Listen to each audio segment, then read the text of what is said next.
दिल्ली में शनिवार को हनुमान जयंती के अवसर पर निकाली गई शोभा यात्रा पर हुए पथराव पर उन्नाव सांसद साक्षी महाराज ने बड़ा बयान दिया है। उन्होंने इस पथराव को पत्थर जिहाद का नाम देते हुए कहा कि शोभा यात्रा पर योजनाबद्ध तरीके से हुए पथराव में विपक्षी दलों की साजिश हो सकती है, जिसमें कई राजनीतिक दलों पर हिंदू मुस्लिम एकता में नींबू निचोड़ने का आरोप लगाया है।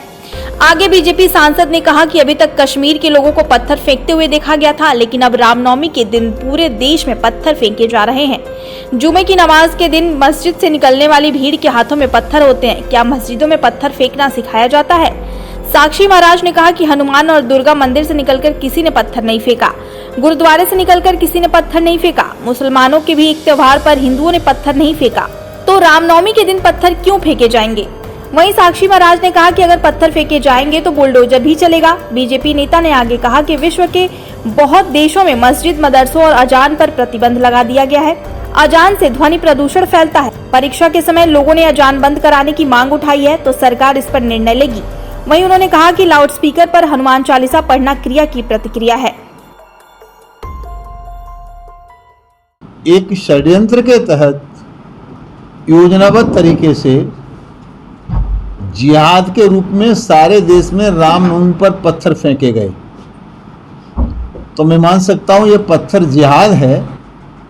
और योजनाबद्ध तरीके से जुलूस निकल रहा है, पहले से पत्थर इकट्ठे किए गए हैं, पहले से पेट्रोल बम बनाए गए हैं, पहले सारी की सारी व्यवस्था की गई है। अब ये जांच का विषय है, तब तक सरकारें जांच करेंगी। वहाँ सही जांच नहीं होगी तो केंद्र की सरकार कमेटी बना के जांच करेगी, और जो दोषी होगा उसके खिलाफ कार्रवाई होगी। और कार्रवाई हो भी रही है, तो लोग तिलमिला रहे हैं, परेशान हो रहे हैं।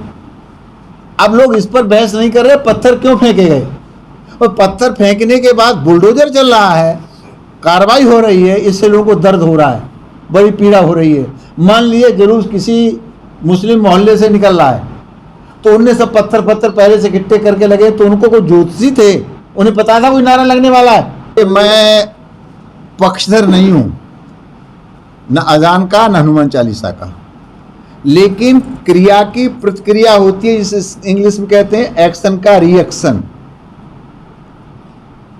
मैं गाड़ी में चलता हूं, मेरा ड्राइवर हॉर्न बजाता है, मैं कह रहा बंद कर यार, कहाँ लगता है ध्वनि प्रदूषण है, कान फटे जा रहे हैं। तो जिस तरह से सारे देश में शहर के बीचों बीच में अजान जिस तरह से चिल्लाया जाता है, तो कुछ लोगों को परेशानी होती है। उसको लेके लोगों ने कहा हम तो हनुमान चालीसा पढ़ेंगे। तो मैं आपके चैनल के माध्यम से सरकार से आग्रह करूंगा कि जो भी नीतिगत हो, एक नीति हो भाई हिंदू के लिए, वही मुसलमान के लिए। अगर अजान स्वीकार नहीं हो सकती तो हनुमान चालीसा भी स्वीकार नहीं हो सकता। सबको अपने धर्म का पालन करने का अधिकार है, परंतु जिस तरह से स्थितियां बदलती जा रही हैं, तो मुझे फिर अपने पुराने वाले पैटर्न पर आना पड़ेगा कि मदरसे और मस्जिदें, ये दोनों को दोनों ये सही दिशा में नहीं चल रहे। जुमा की नमाज होगी और निकल के लोग पत्थर मारेंगे, क्यों? पत्थर मारना सिखाया जाता है क्या? दुर्गा मंदिर से निकल के कोई पत्थर मारता नहीं, कोई हनुमान मंदिर से निकल के कोई पत्थर मारता नहीं, राम मंदिर से निकल के पत्थर मारता नहीं। आज तक बता दीजिए मुसलमानों का कोई जुलूस निकला हो और किसी हिंदू ने एक भी पत्थर मारा हो? कहीं बता दीजिए। आज तक हिंदू ने एक भी पत्थर नहीं मारा, तो रामनवमी में पत्थर क्यों मारे जाते हैं? इसका मतलब है कि मस्जिद और मदरसों में जो शिक्षा दी जाती है शायद सही नहीं दी जाती, या जिहादी शिक्षा दी जाती है, जिस पर लगाम लगाने की आवश्यकता है।